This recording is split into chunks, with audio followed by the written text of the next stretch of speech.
My name is Catherine Butcher, a research fellow attached to the University of Roehampton, London, United Kingdom. I'm conducting research into heterodox forms of university ownership and control, governance, financing, and organizational structure.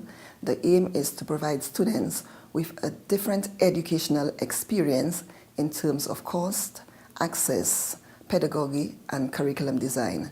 And this project is part of a wider European Commission Marie Curie funded project called UNIKE, Universities in the Knowledge Economy, that looks at the changing roles and scope of universities in the global knowledge economy with emphasis on Europe and the Asia-Pacific rim.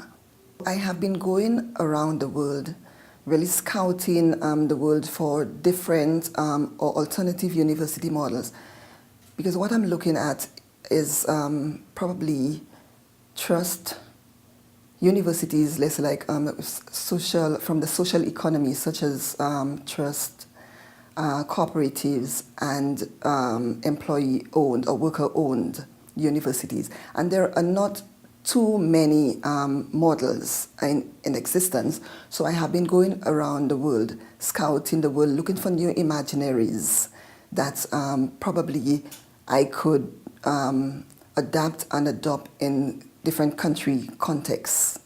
So I visited 4 universities. So I conducted a site visit of 4 universities in Asia, Europe, and America. So that was between the period 2014 and 2015.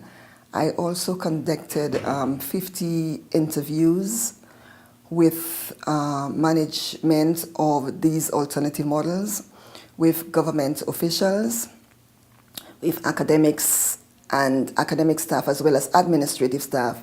And I did 4 focus group meetings with students to really understand their experience, the teaching and learning experience for the students. And the reason for visiting those institutions is, again, to understand, look for exemplars, and to understand how they operate in terms of the governance, ownership, the financing, and also their organizational structure. What I found out is in 2 of these organizations, or in 2 of these institutions, students are heavily involved in the governance of these institutions. So more or less the students own these institutions. Yeah, and so they take part in all strategic decisions. And in one of these institutions in particular, the students are heavily involved in the curriculum.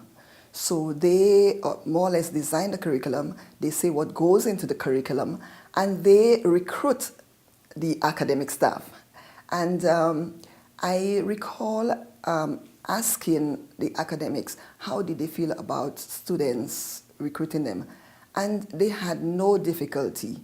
As a matter of fact, they were very happy working with the students, because according to them, the students are very brilliant and intelligent, and they have never come across a set of students who are so committed. In one of the other institutions, this other institution look at addressing the social injustices in the society, and they look at access and affordability. So students from lower economic backgrounds, the poorer you are, the more they will welcome you into this institution. But of course, in terms of your academics, you would have to have some good academic rating. So if, for instance, you are from a well-to-do economic background, they will not take you. It doesn't matter how high your GPA is, because they focus more on providing access to students who are unable to access higher education. And also this institution, students get a full tuition, and that is the home-based students get full tuition, and their students are also involved in a labor program that helps them to pay for their accommodation and other ancillary costs. And all international students get a full scholarship in this institution. Now, in the other institution that I mentioned earlier on, where I said The students also, well, they own the institution and they also design the curriculum. Students get a full scholarship. So it doesn't matter what your economic status is, you get a full scholarship in this institution. The only challenge so far is that it is only male students attending this institution presently.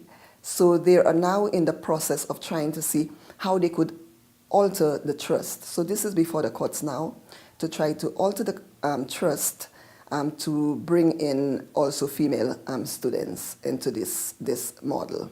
Yeah. And so the universities where students pay for their education, they are employed at those universities. So this helps to offset the cost of their education. And one of them, the students are attached to cooperatives. So they gain experiences in the cooperatives as well.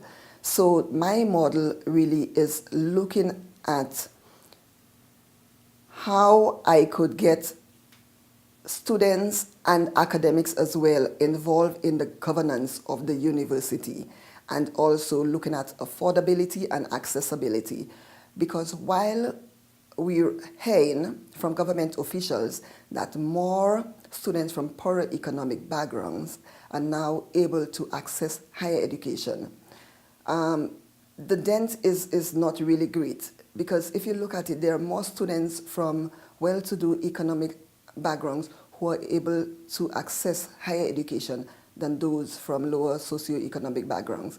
And Theresa May, the Prime Minister of the UK, recently made mention of that in one of her speeches, how it is more likely for students from higher socioeconomic backgrounds to gain access to higher education. So I'm trying to see how I could bridge that gap and to mainstream those deviances by making university education more accessible and affordable for students from lower socioeconomic backgrounds.